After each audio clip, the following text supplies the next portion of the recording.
Hello दोस्तों, आप सभी का मूवी शॉट्स चैनल पर स्वागत है।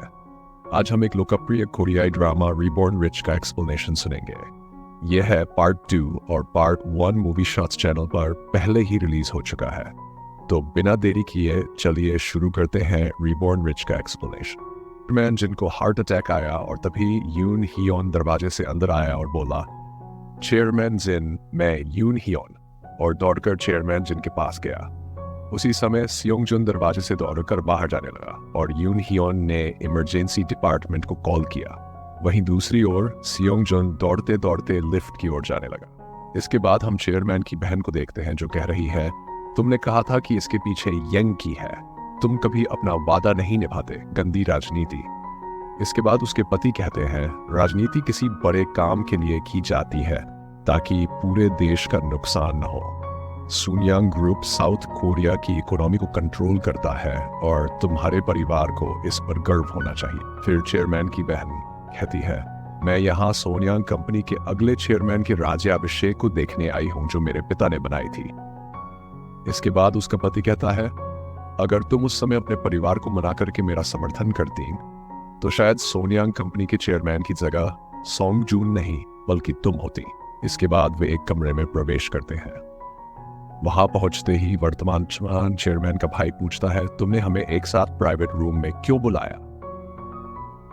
इसके बाद वहां चेयरमैन का पीए कहता है, चेयरमैन की इमरजेंसी हार्ट सर्जरी चल रही है। फिर चेयरमैन का भाई पूछता है, अब कंपनी का क्या होगा? पीए कहता है, जैसा हमने प्लान किया था सेरेमनी वैसे ही होगी।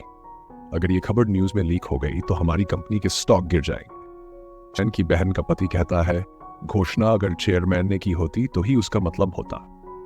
इसके बाद चेयरमैन का भाई कहता है, चेयरमैन कुछ दिन पहले ही पूछताछ से रिहा हुए हैं और अब स्वास्थ्य समस्या के कारण ये हमारे व्यवसाय के लिए किसी भी तरह से अच्छा परिणाम नहीं देगा।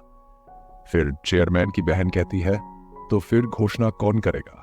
तभी चेयरमैन का भाई अपनी पत्नी से कहता है, क्या तुम दूसरा इंतजाम कर सकती हो?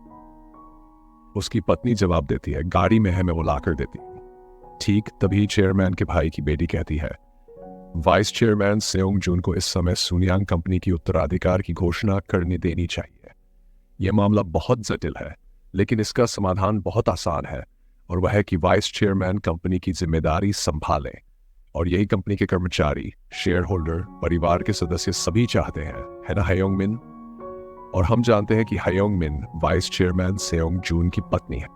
ठीक उसके अगले सीन में यूनहोन योंगमिन से कहता है, मैडम आपने मुझे बुलाया था? इसके बाद योंगमिन कहती है, सेरेमनी शुरू होने के बाद सुनियांग में एक विशेष सार्वजनिक घोषणा होगी। वाइस चेयरमैन वाह भाषण देंगे। सेरेमनी 36 मिनट में खत्म हो जाएगी, तो सोंगजून को जहां से भी हो ढूंढ कर लाओ। फिर अब यूनहोन जाने लगता है तो योंगमिन कहती है, अगर तुम उसे ढूंढकर नहीं ला पाए तो तुम्हारी सुनियांग कंपनी में कोई जगह नहीं रहेगी। इसके बाद यून हियोन सियोंग जून को ढूंढने निकलते हैं। ठीक अगले सीन में एक कर्मचारी सियोंग जून को बुलाता है।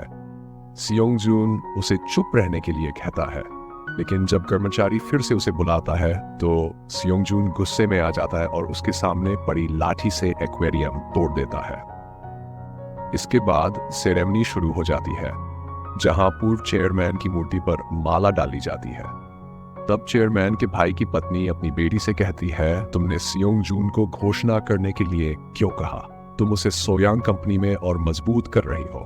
फिर उसकी बेटी कहती है, यह तो तब होगा जब सियोंग जून घोषणा करेगा। इसके बाद चेयरमैन का भाई कहता है, तो इसका मतलब है कि तुम कह रही हो कि भाई यहां नहीं है। फिर उसकी बेटी कहती है, मैंने तो आधिकारिक तौर पर यही सुना है। यह सुनने के बाद सभी खुशी में जोर जोर से तालियां बजाने लगते हैं। यदि आपको मेरा वीडियो पसंद आया है तो प्लीज मूवी शॉट्स को लाइक करें, शेयर करें और सब्सक्राइब भी करें। मिलते हैं अगले वीडियो में।